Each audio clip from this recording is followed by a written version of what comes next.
How do you get your boyfriend to propose, especially after being with him for such a long period of time? What do you do for him to pop the question? And in the last video, we looked at many of the reasons why men balk, why men don't pop the question. And you may be thinking, boy, Hilton, if these are all the reasons why he is not actually forthcoming, what can I do? Well, I'm happy to tell you there are many things you can do to influence a man to pop the question. However, before I could tell you the do's and give you practical tips, I want to tell you what you shouldn't do, the don'ts. Oh, right. Here are a few don'ts. The first don't I want to talk to you about is that you shouldn't do nothing. Doing nothing is a recipe for disaster. Doing nothing will get you nothing. I'm serious about that. Doing nothing will get you nothing. It leads to you becoming silently frustrated, you developing resentment over a period of time after your life is being frittered away. After time fleets by, you get past childbearing age and you are attending weddings of your friends and family, and you're just not going to your own wedding. You develop underground, subconscious, unconscious resentment if nothing is done. You do nothing, you get nothing.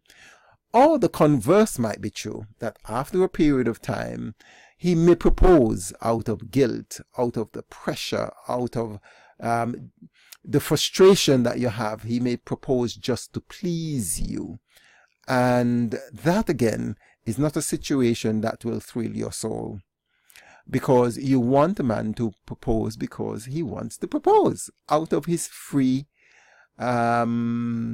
volition, a desire to want you, to want to be with you, to want to commit to you, not simply because he wants to get you off his back.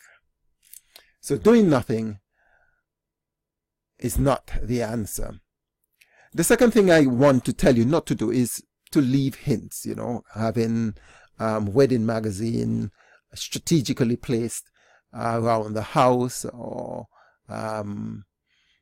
trying to get him to go to various wedding parties so that he could get the hint that it's time that we have our own wedding.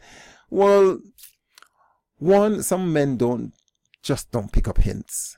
Secondly, other men pick the hints up and realize that they're being manipulated into something that they don't want, and they resent that. Also, and you may have heard this, never give a man an ultimatum. Ultimatums have a nasty backlash. Men usually do the opposite. They usually want to prove themselves and prove that they don't have to take orders from you. They don't like to be ordered around. And more so, they don't like to feel as if you have some power over them and they are wimps and have to cower to the situation that you have set up. So please don't tell a man that if you don't do this by this time, then this will happen, because he will not do it. And then you're faced with either carrying through the consequences, or backing down and looking like a fool. The last thing I want to talk about is having the talk. We have to talk.